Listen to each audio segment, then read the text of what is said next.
planet Yauja Prime, a place where Sparta looks like a children's party.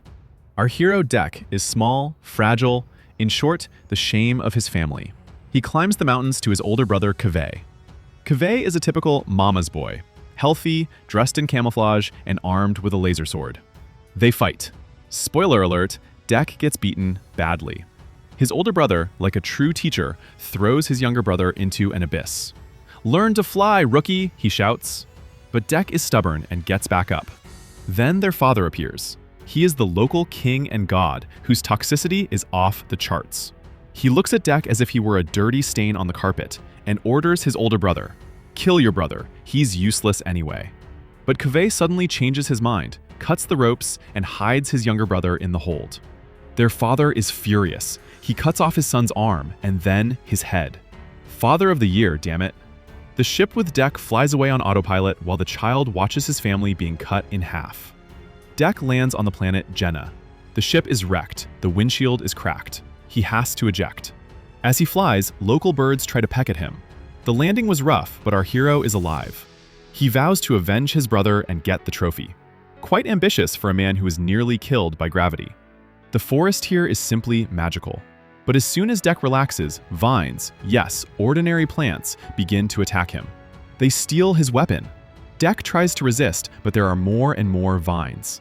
He has to fall onto a rock. There he finds a slug. Does he think it's a harmless little creature? Not so fast. The slug inflates and explodes like a grenade. Dek is in shock. Next up is a field of flower mines, and a flying lizard troll that throws rocks at him to activate the explosions. Dek runs between the explosions like in a cheap action movie until a poisonous needle hits him in the shoulder. That's it. He's done for. And then a voice from the bushes saves him. It's Tia. She's an android. More precisely, half an android. She has no legs, only microchips and wires below the waist. She hangs there like a Christmas tree ornament and asks for help. Dek, realizing that he himself will die here in 5 minutes, decides to take her with him. Now we have the perfect couple, a loser alien and a talking torso. Tia promises to show them the lair of the monster Kaliski, the local Godzilla who bit off her legs. Dek ties her to his back like a backpack. The backpack talks constantly. They walk and meet little lizards. Tia says, "Oh, they just want to eat," and throws them berries. Dek looks at her like she's an idiot. Predators don't feed animals, they turn them into kebabs. But for now, he puts up with it. At night, Tia tells stories about her sister, Tessa, an android just like her, only whole. They were separated by a monster. In the morning, they go out into a field with grass that looks like blades. An armored rhinoceros is walking there. Dek is already sharpening his knife, but then a monster appears. A small, round, armored creature that doesn't care.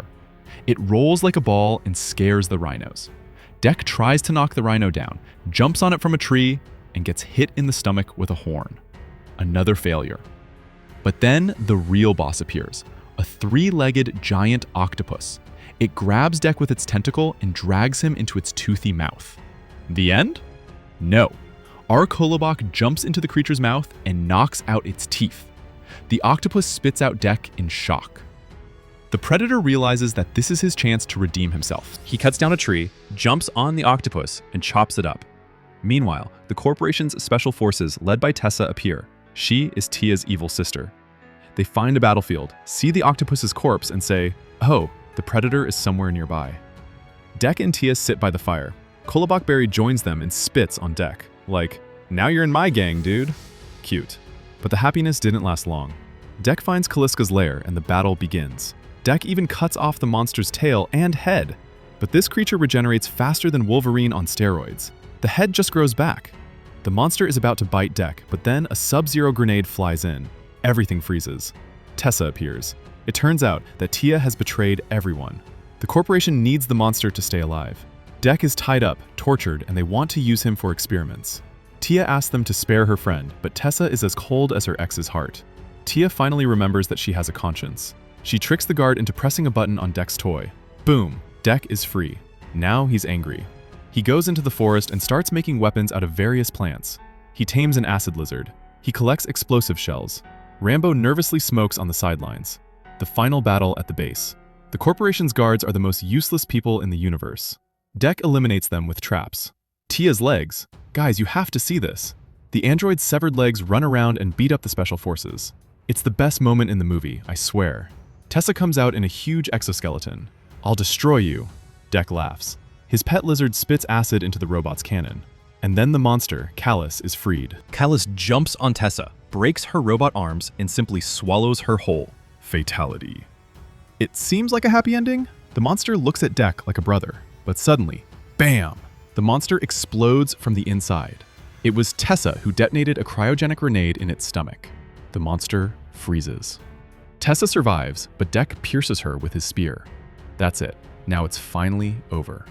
Dek takes his trophies, grabs Kolobok, and flies home to his father.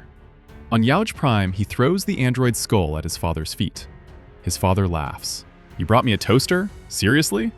The guards attack. Dek uses his wits, kicks up dust, and in the commotion, cuts off Bate's arm. Then, he takes his mask. Bate is shocked. "Okay, son, you're a man. Join the clan." Dek, "No, Dad. Go away. I have my own clan." And he gives the order to Barry. The kid bites off Bate's head.